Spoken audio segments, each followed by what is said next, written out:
Are you a real estate investor looking to sharpen your skills or a newbie looking to become one? You're in the right place. Welcome to Where Should I Invest? Real Estate Investing in Canada with your host, Sarah Larby.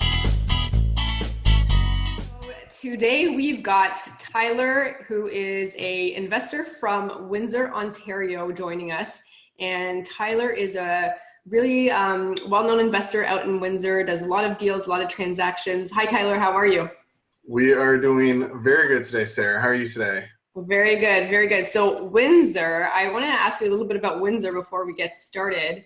You are born and raised in Windsor, and how's the market out there?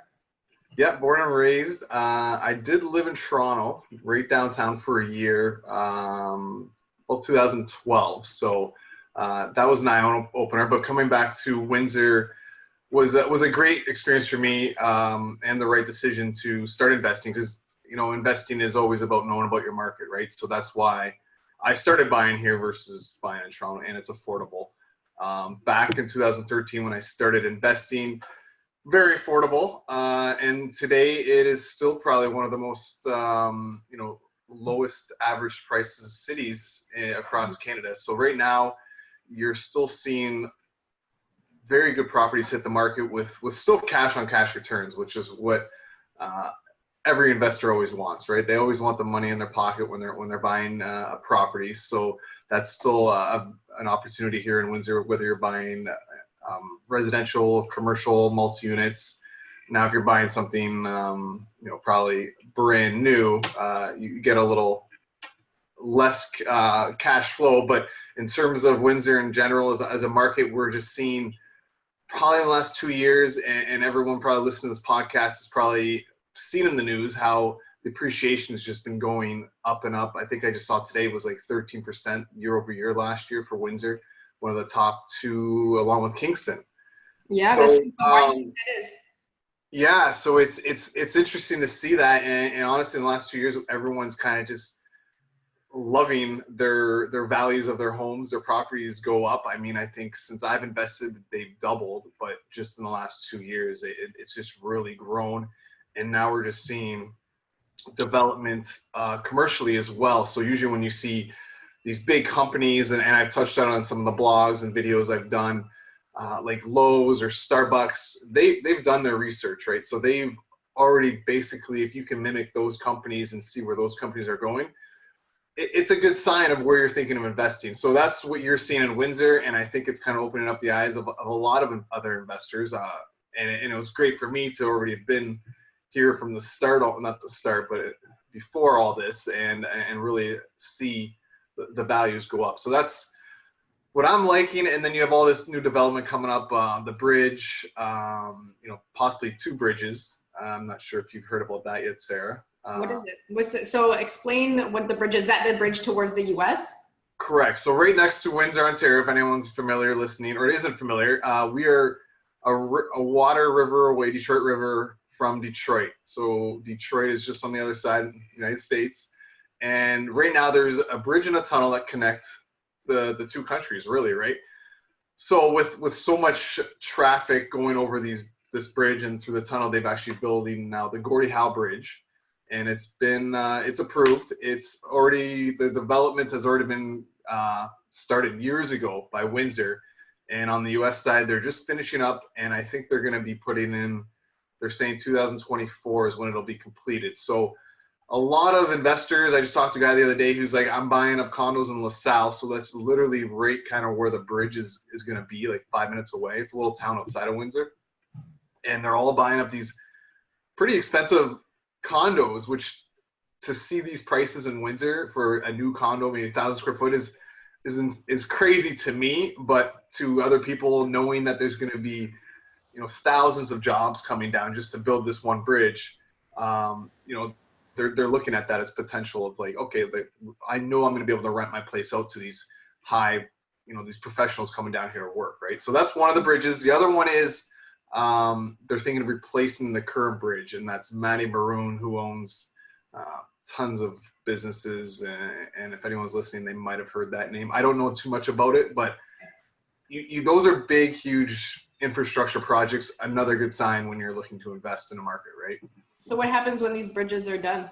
Like, are there other options and opportunities? So like, let's just say I buy a condo, that's great, the bridges are done. Right. What else afterwards? Well, I think like any big infrastructure project, you're going to see people leave after 2-3 years, right?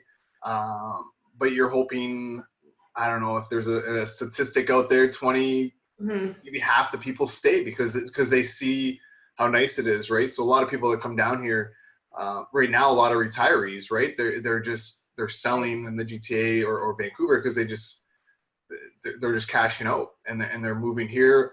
When I was selling real estate, right now I'm not selling as a realtor anymore, but we waterfront properties for these people in their 60s.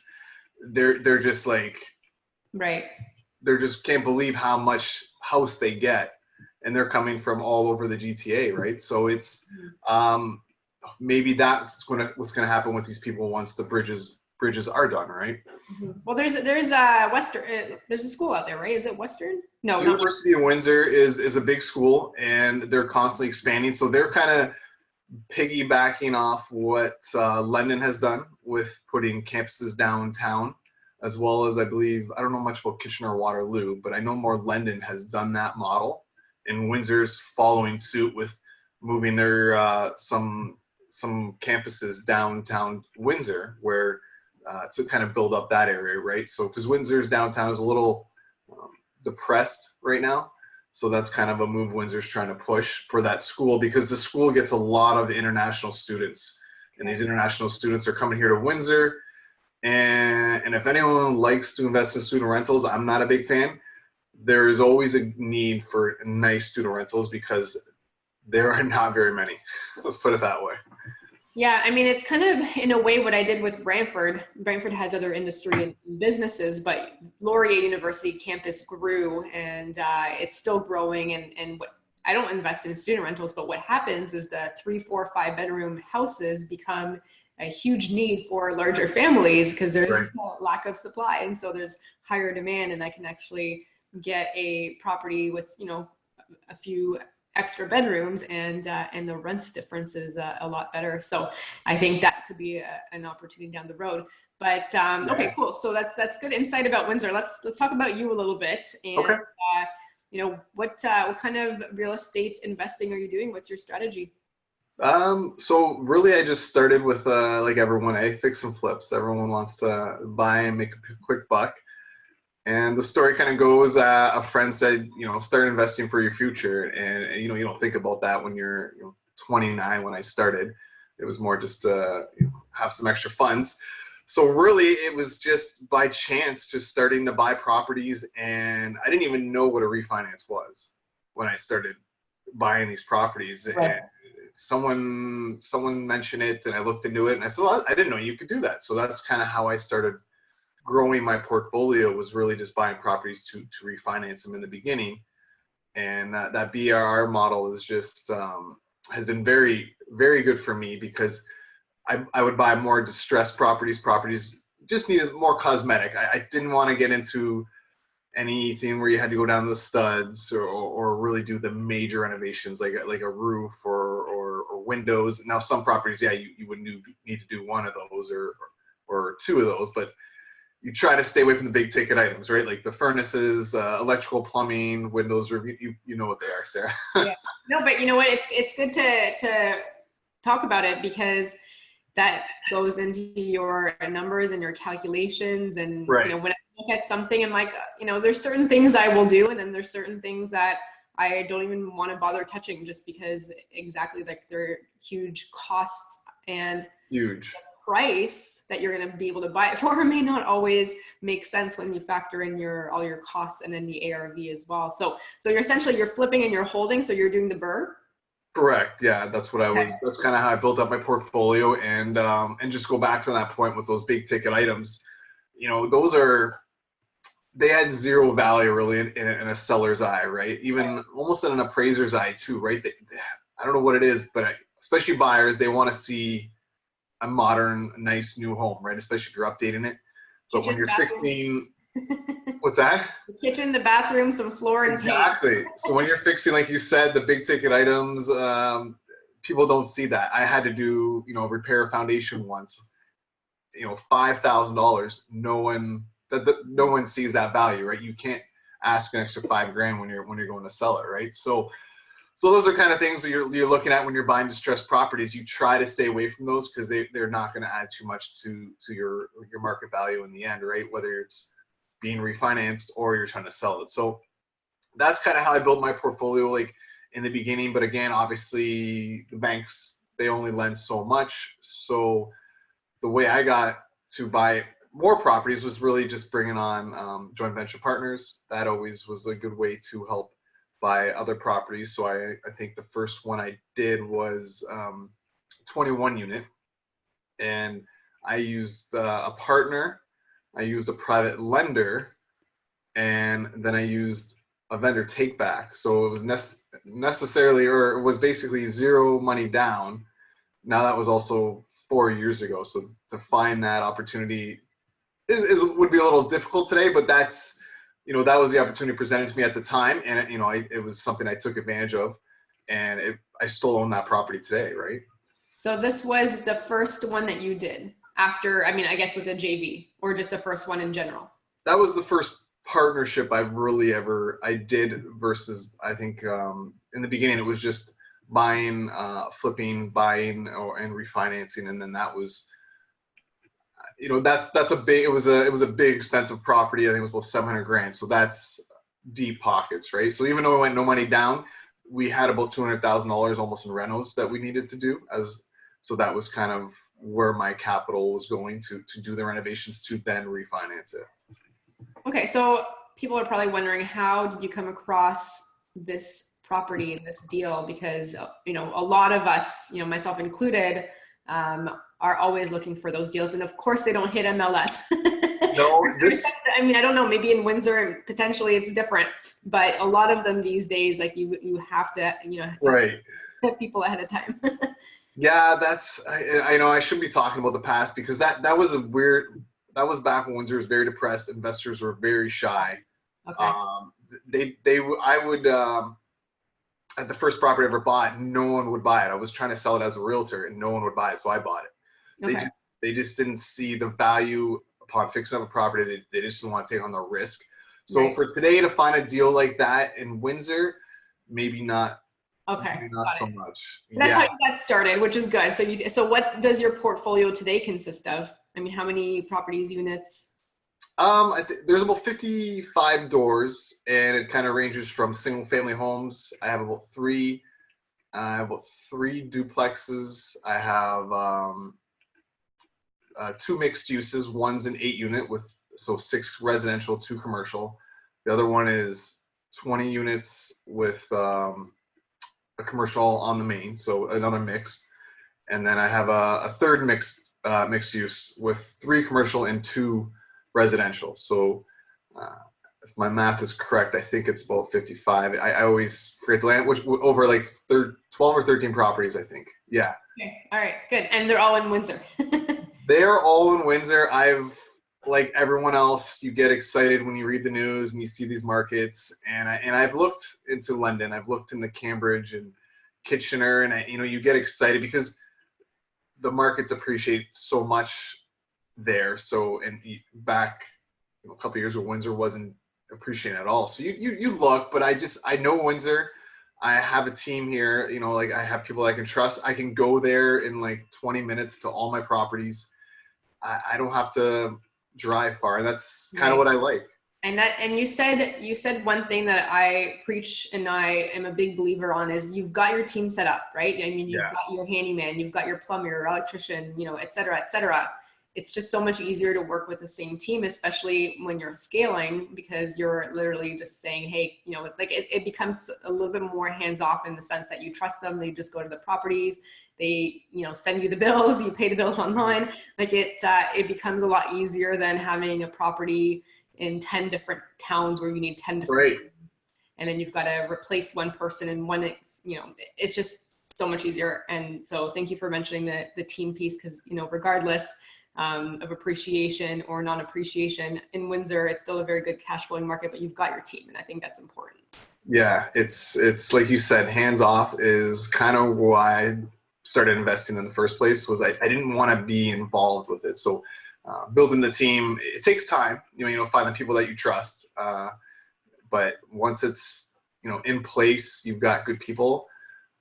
I work from home and, emails and phone, that's all you really need, right? They handle all the headaches. I love it. Yeah. So sometimes I get asked, like, do you ever get calls where you have to go out to Brantford? And really at the end of the day, we don't have to do any of that, right? I mean, it's coordination and delegation. Exactly, right? Yeah, it's you're notified and that's it. I think I was, beginning of December, I was in Vail, Colorado skiing, and I got an email from my property manager. Yeah, this is what's going on in your property. We've already sent someone to fix it. Just let you know. I was like, okay. Yeah, right? Exactly. So well, I know, just real quick, I know a lot of people I met, who invest, they want to manage their properties, right? They don't want to pay someone.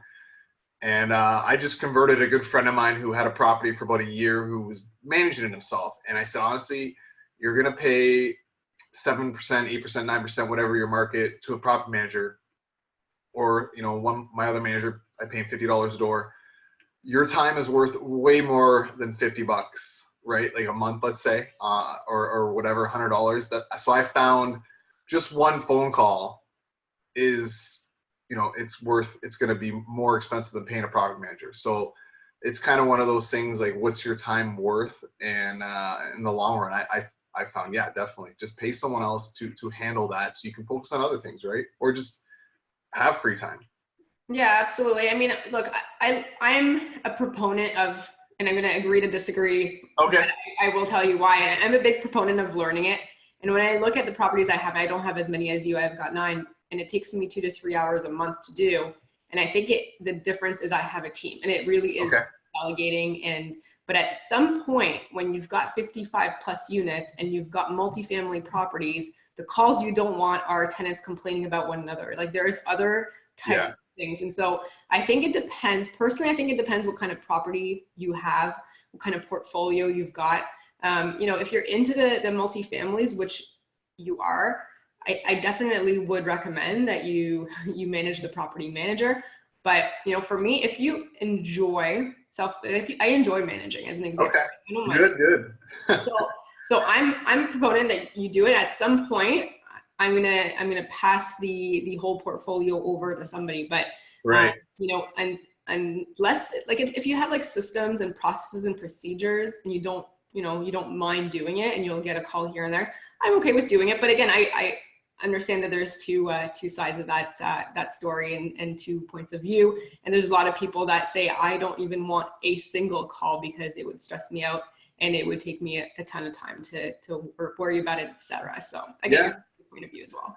Yeah. And to go on to that point, I gave mine off, I think, around 5 properties. Right. That's enough. So you're right. It is good to learn it. I agree. Yeah, it's good to at least know what's going on. So absolutely. So one of the things I really liked is you had some videos on YouTube about talking about the different real estate terms, and those are, to me, they're so important. Understanding what NOI means, or COCR, or cap rates, or there's a lot of terms that are just thrown, whether it's in discussions with other investors or podcasts. And I was hoping that we can briefly touch on some of the ones that you think are the most important for a new investors to be aware of. Yeah. I mean, as a new investor, I remember the first time for the first year, when people mentioned cap rate, I had no idea what that meant, how it was calculated, and people would just fire it off. And I'm like, what does that mean? So, you could look at the calculation, how it's calculated, but really I learned it's dependent on your market, right? You have to know your market and what the cap rate is for that market. So that took me a while to really get it when another investor would be like, yeah, I want at least an 8 cap. And I'm like, well, where did you get that number from? So, and basically what the cap rate is it's your return on investment if you were to buy the whole property cash, right? That's the simplest way to put it.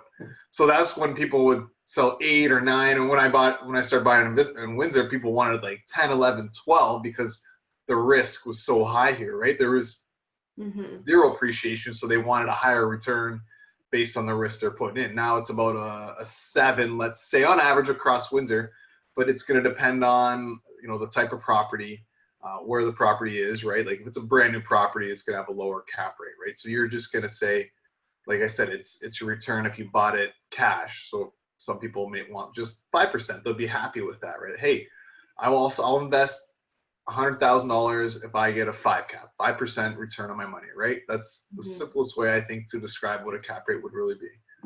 And so what calculation, like if somebody wants to figure out how much a cap rate is on a certain property, what calculation should they plug in? Like just in general, which one to use the best? Mine still is the cash on cash return. So that one's almost the same as a cap rate, only it helps more look at it if most people are going to be financing a property, right? You're not going to pay cash to buy a property. So that really kind of looks at, you know, if you're going to put $20,000 and the property is going to make so much, you know, $1,000 a month over a year. So that's $12,000 a year. You know, what's that cash on cash return, right? So you're just going to take your investment of 20 grand and you know, I think it's divided by your income, right? To get your cash on cash return. So that's kind of really like an apples to apples kind of comparison of how or where you're going to invest your money, right? So are you going to put it in stocks or mutual funds? What kind of return are you going to get that you're actually going to see, right? So that's the one, calculation that I really like. Yeah. So, you know, and I would say in terms of cap rate, just to circle back, depending on the market. So like if you're in a market that is a little riskier or, you know, really outside of the main cities, like if you go to Toronto and you're like, I want a 7 cap or an 8 cap, they're going to laugh at you. They're going to be like, yeah, maybe 20 years ago. But, you know, because now 3, 4, you know, is decent. Oh my gosh. But, you know, you go to Windsor, you go to Thunder Bay, and then the numbers are different. And, you know, the other thing I would say is when it comes to cash on cash return, if you've refinanced that and you're using the bank's money, right, that is like unlimited and infinity percentage of return. Exactly. You're not using your own money once you refinance. Yeah, that's exactly it, right? It's like, how much money did you pull out on your refinance, and you know, did you pull it all out? Then you're infinity. If maybe you still have a couple grand tied up in it, which most of the times, yeah, I still have a couple grand tied up after I refinanced the property. But then when you looked at on your cash on cash return, you had, you know, 100% return, because there's only so much money tied up, and hopefully you're still cash flow positive, even though you have a higher mortgage now, right? So that's something that I looked at when I was refinancing. Like, can I still get, you know, cash flow positive, get higher rents when I refinance? Because then it wouldn't be worth it, right? If I'm going to refinance, my mortgage me $1,000, but I can only $800 in rent. You know, I'm walking away, right? It's just not there. So that's something to consider too, right? I don't like to invest negative cash flow, but unless you know the property will appreciate, like in a market like in the GTA, right? You hope you're going to get that appreciation. So yeah, personally, you know, that I don't care about a lot of cash flow, but my properties need the cash flow regardless. I mean, for me to pay for a tenant to live in one of my properties doesn't make sense to me. And I know that there are people that will say, I will take the appreciation, but you know, I'm actually pretty risk averse. Okay, that's good. And I invest and I'm like, this cash flows and I get the mortgage pay down and then I get some appreciation because I look at the past 10 years. I'm like, why would I not invest in that property versus, I don't know, a $700,000 condo that I'm going to have to pay out of pocket?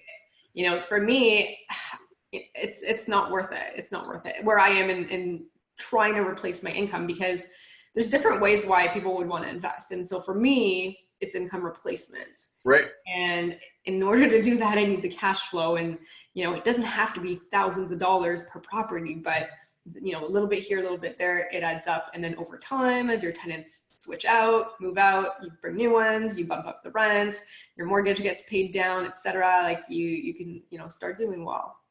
Yeah, that's exactly, my thought too was income replacement. So that's why I always invested in try to cash flow properties. So what other terms should new or more experienced investors know other than the cash on cash return and cap rate? I mean, return on investment is always something I still like to look at to really kind of compare to any other investment. Mm-hmm. It's just a little more detailed, right? You're going to factor in your mortgage pay down and your appreciation if you want to, look at that when you're analyzing a property. So that would kind of be your really apples to apples, I think. So I like that one. That's kind of, I almost go down the line, right? You're a quick analyzation of like, all right, cap rate, this is what it would be. Then you kind of go, okay, let's run the numbers. You look at cash on cash and then return on investment. Those are, my top three. I do look at payback period, but I'm not, it's just something to kind of in the back of my mind of, how long will it take to get my investment back based on, the cash flow this property generates, right? Or what's another one I like? Sometimes I'll use net present value, but that one's very tricky. I've used that, actually I just used that recently on my commercial property.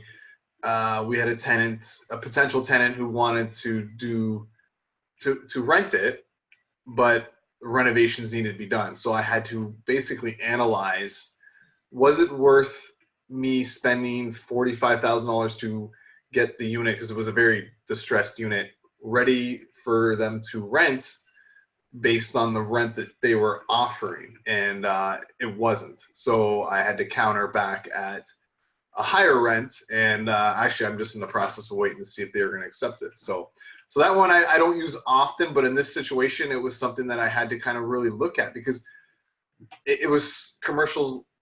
There's not a lot of comparables, right, when you're leasing units. So it was difficult to really analyze it and say, should I do this or not? Like at first I thought the rent they were offering was awesome, but it turned out no, it wasn't. So yeah, that's kind of like you said, more experienced investors, when you start to do projects like that, you need to look at those types of things to really justify, your investment into something like that, right? Yeah, absolutely. And another one I can think of, and you mentioned commercial, but I'm thinking multifamily, is NOI. Yes. So are you able to explain NOI? Yeah, so I mean, net operating income is really like your bottom line, really, right? So kind of after, you get your gross income, the rent that they're paying you less your expenses. And I always factor in the mortgage payment if there's gonna be a mortgage, right? So that's kind of the net operating income. What's left over, really, right? Or is that cash flow? I'm mixing them up now. So that's a good one. So to me, when you're looking at multifamily properties, I mean, you've got a few, the calculations become so much more critical. And NOI, and the reason I mentioned NOI is when you look at the financials from somebody that's selling a multifamily, they'll often really make the maintenance costs really low for the last year. They will not even factor in vacancy. No, they don't. The net operating income calculate it is one of the things that you use when you calculate commercial multifamily properties. And one of the things I want to point out is oftentimes it's a lot higher than it really is, because the seller isn't actually factoring in everything that you're going to want to factor in. Right. Actually, you did raise a very good point there. And it's the realtors as well too that kind of fluff those numbers. And I've worked with realtors who've sent over the numbers, like you said, and you're right. They'll use maybe the local vacancy rate or low maintenance costs. So that's something why I think everyone should always run their own numbers, right? You just can't trust what you're given to really analyze to make sure, this is what the property is going to make you, right? Yeah, absolutely. And if there's anybody listening and be like, hey, where do I calculate this? How do I calculate it? You know what? I'm actually horrible at math, horrible. I will be the first to admit, but there's an app on my phone if you guys have an iPhone. It's called Evaluator. And it's really? An app. Literally, you just plug in your numbers. You just need to know what numbers to plug in, and you need to make sure that your your expenses that you're plugging in are actually expenses that, you should be putting down. Like if Right. the seller or the realtor didn't put them all. But once you calculate the numbers, it actually spits out the NOI. It spits out the cash on cash return. It actually gives you all of that stuff. So it does a lot of the work for you. So you don't need any like fancy spreadsheets. It's literally from your phone, and it can take you 5 minutes to do. So it's called Evaluator, and you can download it for free on the App Store. That's a good one. Okay. And then, kind of go back to your point with figure out net operating income. Maybe you've had this experience in the past. You almost want to confirm the expenses too, right? So I've bought a property where they were missing a whole NWIN, which is the electricity bill, a whole meter when they sent over the numbers. So that's not uncommon. That's the sad part. I know. So when we bought the property, and it was a partner and I, and we found out there was another meter that we, like $300 a month that was somehow missed when we bought the property. So, this was, I was still learning the game when I bought this, but it's just kind of to people listening, do your due diligence, get as much information as possible. You're going to probably aggravate your realtor, but they're not putting the money down. You're the one buying the property. You're the one taking the risk. And if they're going to give you a hard time, because I've had a realtor give me a hard time because I was requesting information, get another realtor. But why that's actually really important is because when it comes to residential real estate, it's comparables, right? But when it comes to commercial real estate, so 5 units above or mixed use or, any of that, it's so important because that actually determines the value of the property. So It doesn't matter if the 10-plex down the street sold for $1 million more and yours is, or less rather, or whatever, either way, and yours is $1 million more or less. It has nothing to do with that. It has to do everything about the NOI and the calculations and the cap rates. And that's how that's how lenders will assess how much that property is worth. And in order to make money out of that commercial property, you've got to either, decrease the expenses or you got to increase your NOI. And that actually, based on the cap rate, appreciates the property. Correct me if I'm wrong, or feel free to add anything there. Yeah, I'm going to add it. I'm going to add an experience of mine of why the numbers matter when you're buying multi-units, because I think I mentioned I was going to tell you about my terrible experience of buying a multi-unit property where I was thinking the comparables would matter in the area, but it all came down to the numbers. So here I was investing in it was a duplex, and I renovated the heck out of it to basically flip it. However, there was an existing tenant in there paying very low rents, and which affected the cash on cash return, which affected the cap rate that investors were looking at. And the most I would have been able to get I would have took a huge loss if I would have tried to sell it. And it's because the investors were looking at the rents that this property was generating, and barely, and for what I was trying to sell it at, they were basically laughing at me. So based, I think, let's say on the rental income that I was getting, net operating income I was getting, NOI, it was worth $200,000, let's say, based on an investor looking at using a 7 cap rate, right? Whereas the comparable property just down the street was selling for $300,000, but it just, it was because the numbers were higher. So that was a huge learning experience. I ended up having to hold that property, and I still have it. But that was something that I didn't anticipate when you're buying multi-families. Like I just assumed it was kind of similar in terms of, well, the property next door just sold for $300,000. Why wouldn't this? And no matter how much I could tell, investors, well, potential rents, this will be worth more. They just didn't see the value in it at that time. So right. And that matters even more so once you get into the commercial multifamily, like the 5-unit, 6-unit, 7-unit. Bigger, yes. You're lucky it was just a duplex. It was, but it's still the mindset of everyone. It comes down to the numbers. Like I know, and the bigger they are, you're right. it's funny. And I'm all about the numbers too, but it was a learning experience.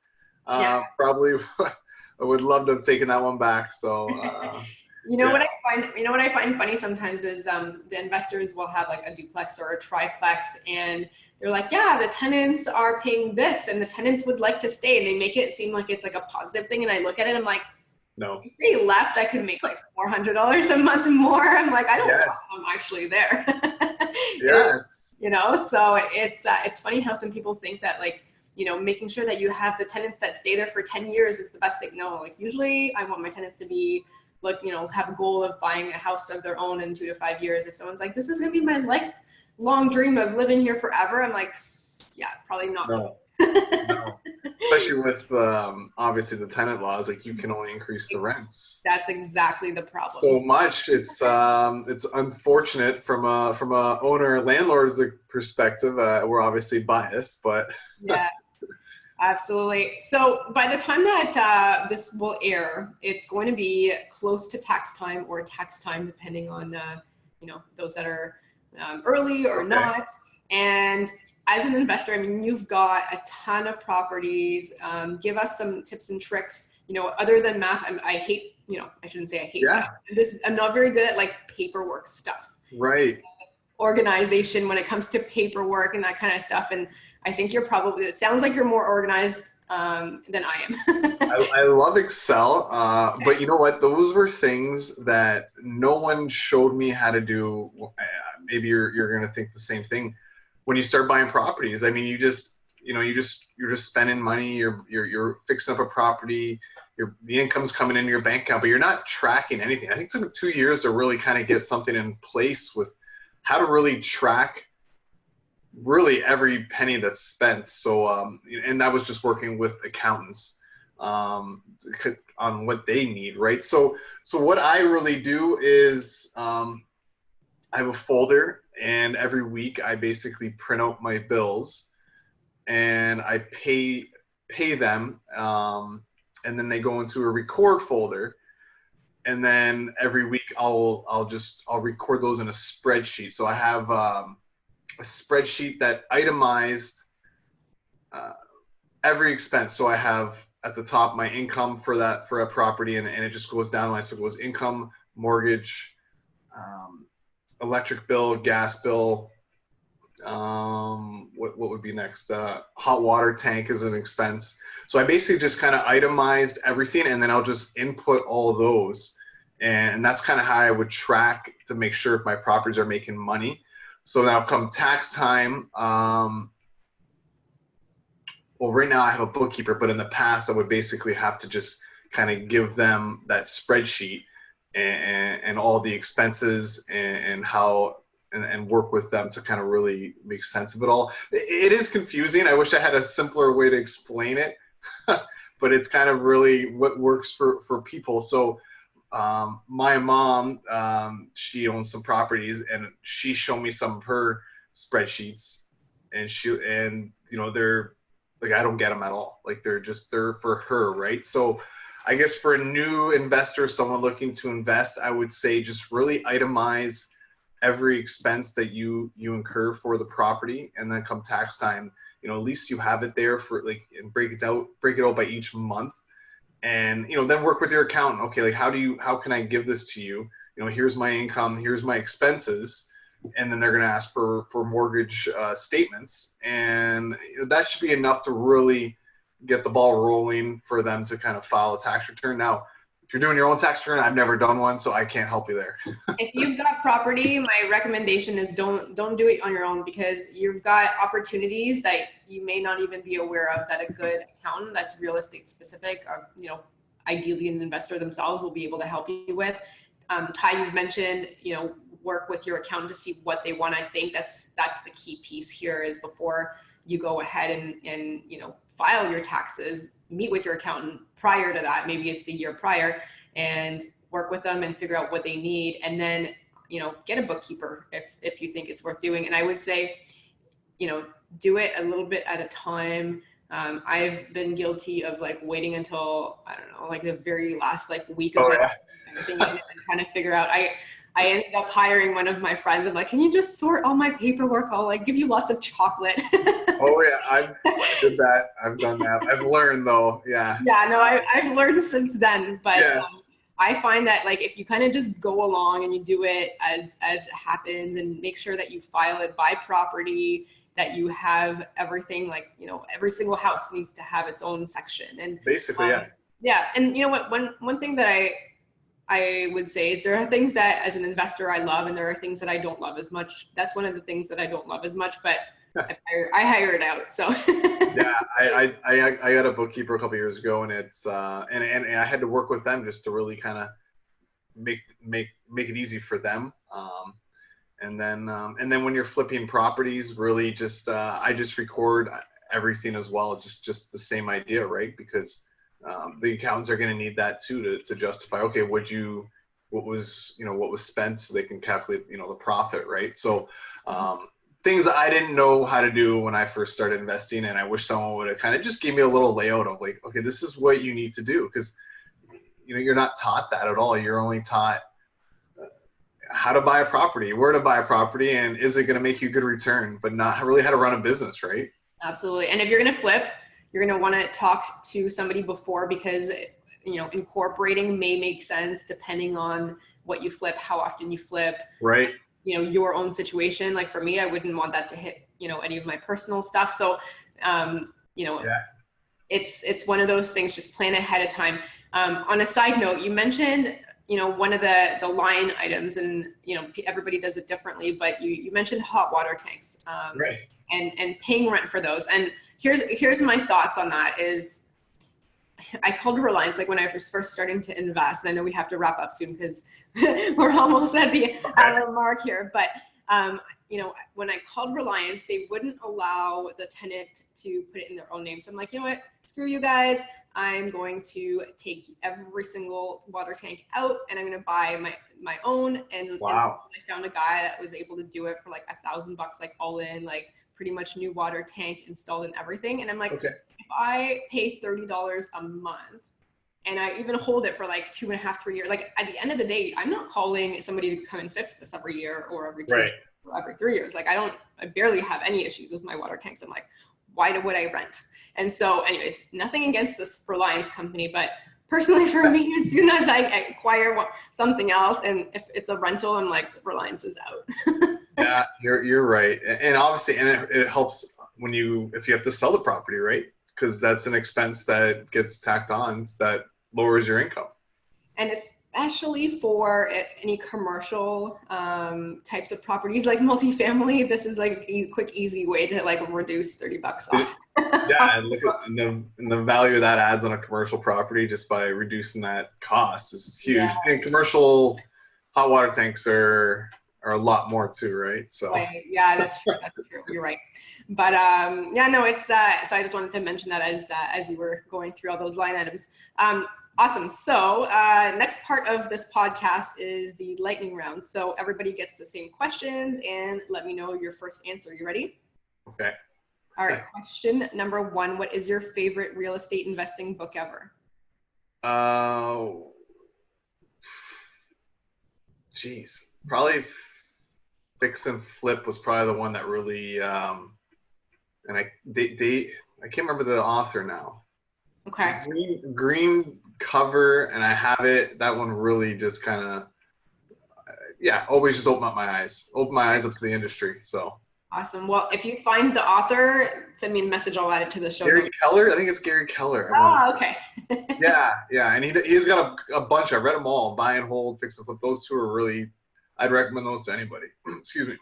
Oh, is the Hold one the yellow one? I think it's blue.